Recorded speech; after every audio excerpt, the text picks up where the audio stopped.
এই 10টা কমন গ্রাউন্ডকে সামনে রেখে বিশাল জনসমাবেশ করেন সোহরাওয়ার্দীর ময়দানে। সবাই আসেন, জামাত ইসলাম, হেফাজতে ইসলাম, ইসলামী আন্দোলন, পীরের মুরিদ, তাবলিগ, খেলাফত মজলিস, সবাই একসাথে হন। তাহলে সবাই জানবে যে এই 10টা বিষয়ে আমরা একমত। বলেন, এই ঐক্যতে আপনার দরবার যাবে? দরবার নষ্ট হবে? আপনার দল নষ্ট হবে? আপনার আকীদা নষ্ট হবে না।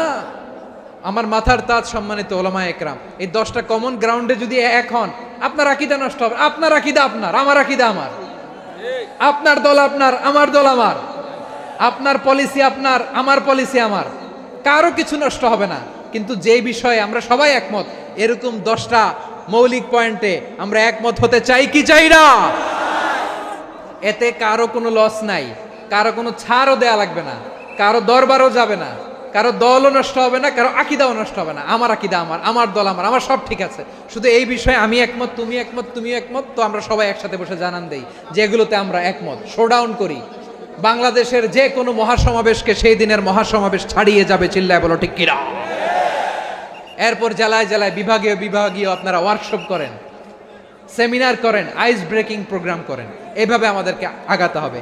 তাহলে number 1 common ground based, number 2 issue based, issue ভিত্তিক ঐক্য। যখনই জরুরি কোনো ইস্যু আসবে আমরা ঐক্যবদ্ধ হব। রাজি আছেন সবাই?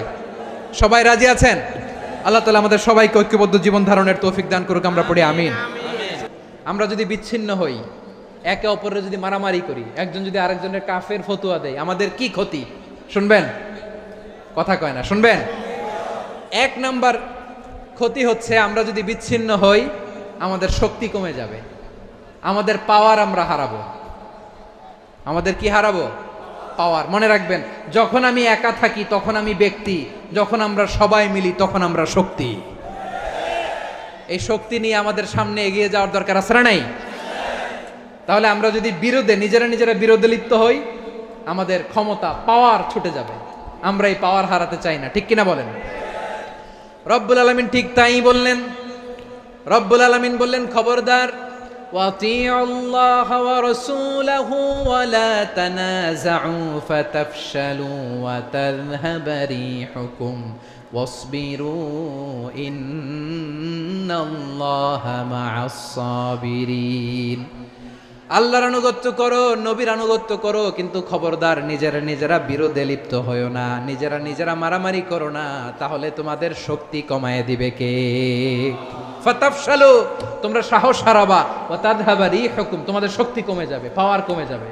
তাহলে আমরা যদি নিজেরা মারামারি করি, আমরা নিজেরা যদি বিচ্ছিন্নতায় লিপ্ত হই, আমরা যদি মতানৈক্য করি, তাহলে আমাদের শক্তি কমে যাবে, ঠিক কিনা?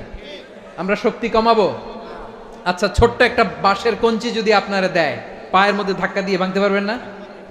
এরকম বাঁশের কঞ্চি যদি 20টা একসাথে জোড়া লাগায় দেয়, ভাঙতে পারবেন? কথা বোঝে নাই মনে হয়। চিকন একটা বাঁশের কঞ্চি দিলে ভাঙা যাবে না?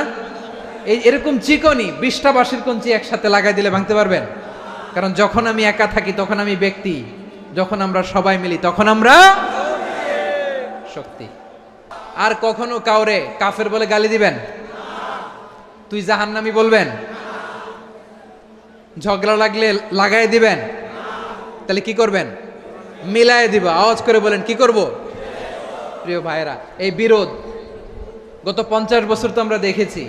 ধর্মীয় অঙ্গন বলেন, সামাজিক অঙ্গন বলেন, রাজনৈতিক অঙ্গন বলেন, এই বিরোধ আমাদেরকে শেষ করে দিয়েছে। আধিপত্যবাদকে রুখে দিতে হলে, বাংলাদেশের বিরুদ্ধে যে কোনো ধরনের ষড়যন্ত্রকে রুখে দিতে হলে জাতীয় ঐক্যের কোনো বিকল্প নাই। চিল্লায় বলো ঠিক কিনা?